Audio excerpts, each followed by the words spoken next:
नमस्कार। आइए आज हम इस वीडियो के माध्यम से एड ग्रेड अभ्यास पुस्तिका कक्षा 7 विषय गणित सत्र 2022-23 देखिए इस प्रकार से। इसके अंतर्गत हम देखेंगे अध्याय 5 जिसमें दिया है रेखा और कोण। ठीक है, इस अध्याय के हम सभी प्रश्नों के आंसर किस प्रकार से गणित की पाठ्यपुस्तक की मदद से हम पूर्ण कर सकते हैं, आइए आज हम इस वीडियो के माध्यम से समझेंगे। देखिए, यदि आप इसी प्रकार से इसके आगे के सभी अन्य अध्याय और अन्य विषय के संपूर्ण हल आप समझना चाहते हैं तो आप इस चैनल से जुड़े रहिए। इस चैनल को सब्सक्राइब अवश्य कर लें, साथ ही बेल आइकन को प्रेस जरूर कर लें ताकि आने वाले नए वीडियो सबसे पहले आप तक पहुँचते रहेंगे। वार्षिक परीक्षाओं में एड ग्रेड अभ्यास पुस्तिका से ही सभी प्रश्न पूछे जा सकते हैं। तो आइए देखते हैं इसका संपूर्ण हल हम समझेंगे। पहला प्रश्न है, एक रेखा के दोनों ओर कितने अंतः बिंदु होते हैं। तो देखिए, इसे आप हल कर सकते हैं गणित की पाठ्यपुस्तक के पृष्ठ क्रमांक 123 में आप समझ सकते हैं। तो इसका आंसर है पाठ्यपुस्तक के अनुसार एक रेखा के दोनों ओर कोई अंतः बिंदु नहीं होता है। तो इस प्रकार से आप इसका आंसर बता सकते हैं, अंत बिंदु नहीं होता है। अगला प्रश्न है, अपने आसपास के परिवेश में 10 आकृतियों को सूचीबद्ध कीजिए और उनमें पाए जाने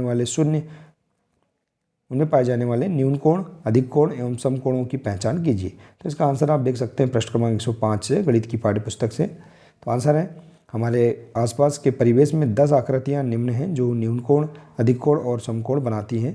पहला है खिड़कियां, दरवाज़ा, टेबल, कुर्सी, मकान, श्यामपट्ट, जालीदार खिड़की, गुलेल, बोर्ड स्टैंड इत्यादि अन्य सामग्रियों के नाम भी आप लिख सकते हैं। अगला प्रश्न, दी गई आकृति में रेखाखंड गिनकर लिखिए। तो देख सकते हैं पृष्ठ क्रमांक 105 में इसे समझ सकते हैं पाठ्यपुस्तक के आधार पर।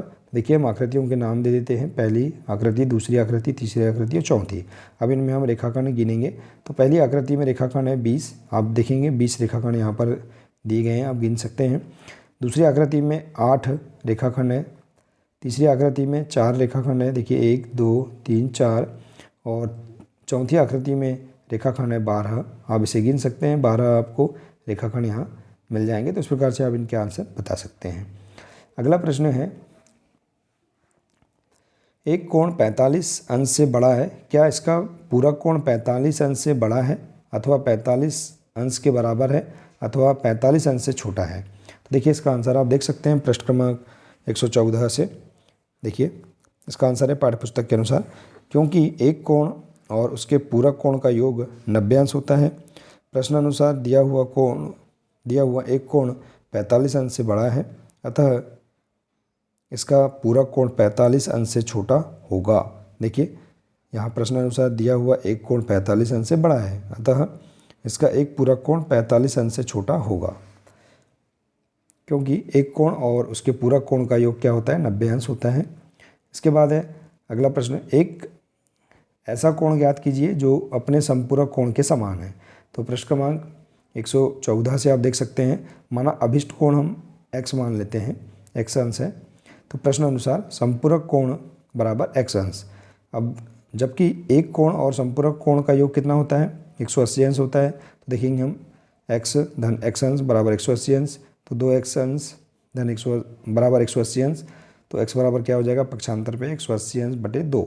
अब देखिए, यहाँ पर x अंश बराबर 90 अंश आ जाएगा, अतः समान कोण क्या है, 90 अंश है। तो इस प्रकार से आप यहाँ समान कोण या संपूरक कोण 90 अंश, देखिए, तो इस प्रकार से आप यहाँ इसका आंसर बता सकते हैं। अगला प्रश्न है, यदि एक रेखा 3 रेखाओं की तिर्यक छेदी रेखा है तो बताइए कितने प्रतिच्छेदन बिंदु हैं। देखिए, समझ सकते हैं आप पृष्ठ क्रमांक 117 से। यदि एक रेखा 3 रेखाओं की तिर्यक छेदी रेखा है तो इसके 3 भिन्न प्रतिच्छेद बिंदु हैं। देखिए, ए, बी और सी, इस प्रकार से आप यहाँ देख सकते हैं। देखिए, इसके बाद है, एक समबाहु त्रिभुज के शीर्षों पर प्रतिच्छेदन रेखाओं द्वारा निर्मित कोणों के माप ज्ञात कीजिए। इसका आंसर है देख सकते हैं पृष्ठ क्रमांक 116 से। माना ABC एक समबाहु त्रिभुज है जिसमें प्रतिच्छेदी बिंदु ए, बी और सी है। देखिए, इस प्रकार से हमने एक यहाँ आकृति बनाई है जिसमें AB बराबर BC बराबर CA है। इसके बाद जब ये भुजाएं बराबर होंगी तो कोण भी क्या होंगे, बराबर होंगे। तो इसे हम x मान लेते हैं, समबाहु त्रिभुज के कोण बराबर होते हैं। इसके बाद देखिए, त्रिभुज के तीनों कोणों का योग होता है 180 अंश। तो यहाँ जाएगा, देखिए यहाँ हमने बराबर x माना था, तो x धन x बराबर 180 अंश। तो यहाँ आ जाएगा 3x बराबर 180 अंश, तो x बराबर 180 अंश बटे 3, तो 3 छींग 18, तो x बराबर 60। तो यहाँ पर आ गया कोण A और कोण B और कोण C का मान क्या जाएगा 60 अंश। तो इस प्रकार से आप इस प्रश्नों को हल कर सकते हैं। अगला है, दी गई आकृति में संगत कोणों के युग्म, अंतः एकांतर कोणों के युग्म और तिर्यक छेदी रेखा के एक तरफ बने अंतः कोणों के युग्म की पहचान कीजिए। तो देखिए यहाँ पर आपको संगत कोणों के युग्म, एक अंतः एकांतर कोणों के युग्म और तिर्यक छेदी रेखा के एक तरफ बने अंतः कोणों के युग्म की पहचान करना है। इस आकृति में देखना है आपको। तो इस प्रश्न की समझ के लिए आप देख सकते हैं पृष्ठ क्रमांक 117। तो इस प्रकार से आप इसका आंसर लिख सकते हैं। संगत कोणों के युग्म देखेंगे आप, कोण 1 धन कोण 1 और कोण 5, देखिए संगत कोण है ये। कोण 2 और कोण 6, कोण 2 और कोण 6 संगत कोण है। कोण 3 और कोण 7 देखिए, और कोण 4 और कोण 8, ठीक है। इसके बाद है अंतः एकांतर कोणों का युग्म, कोण 3 और कोण 6, देखिए कोण 3 और कोण 6 अंतः एकांतर कोण है। और इसी प्रकार से कोण 4 और कोण 5। इसके बाद है तिर्यक छेदी रेखा के एक ही तरफ बने अंतः कोणों के युग्म है, कोण 3 और कोण 5, कोण 4 और कोण 6। तो इस प्रकार से आप इसका आंसर आसानी से पाठ्यपुस्तक से पूर्ण कर सकते हैं। इसके बाद अगला प्रश्न है, नीचे दी गई आकृतियों में निर्णय लीजिए कि क्या एल एम के समांतर है। देखिए एल एम के समांतर है। तो देखिए इस प्रश्न की समझ के लिए गणित की पाठ्यपुस्तक के पृष्ठ क्रमांक 123 में देखिए, यहाँ एल और एम की तिर्यक छेदी रेखा एन है। देखिए इनकी तिर्यक छेदी रेखा एन है। तो यहाँ एल, यहाँ कोण पी चिन्हित करने पर तो कोण पी बराबर क्या जाएगा 75 अंश, ऊर्ध्वाधर सम्मुख कोण है। तो कोण पी धन 75 बराबर 180 अंश। तो देखिए कोण पी का मान है 75 अंश धन 75 बराबर 180 अंश। इसका हम योग कर देंगे तो क्या जाएगा 150 बराबर नहीं है 180 अंश के। तो यहाँ जब एल और एम समांतर नहीं है तो ये जो एल और एम है समांतर नहीं होंगे। इसी प्रकार से दूसरा देखिए, दूसरी आकृति में कोण पी चिन्हित करने पर कोण पी धन 123 अंश बराबर 180 अंश, ठीक है। तो रैखिक कोण के आधार पर तो कोण पी बराबर 180 अंश ऋण 123 अंश पक्षांतर कर देंगे तो कोण पी बराबर आ जाएगा 57 अंश, अर्थात संगत कोण बराबर है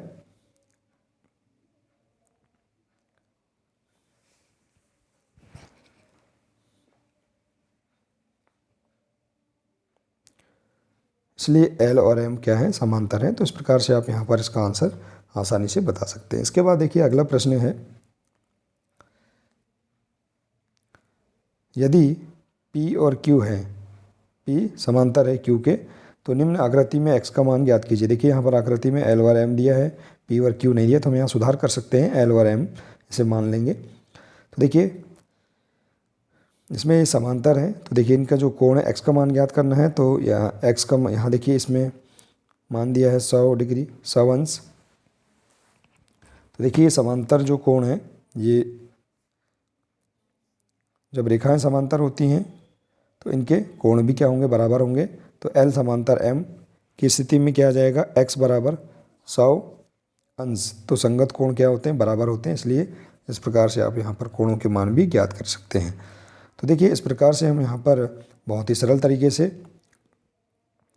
गणित की पाठ्यपुस्तक के आधार पर हम सभी प्रश्नों का हल आसानी से कर सकते हैं। देखिए बहुत ही सरल तरीके से हम सभी प्रश्नों के आंसर कर सकते हैं। आशा है कि आपको सभी प्रश्नों के आंसर समझ में आ गए होंगे। तो आज के लिए सिर्फ इतना ही है, मिलते हैं इसी प्रकार से अगले नए वीडियो के साथ। नमस्कार।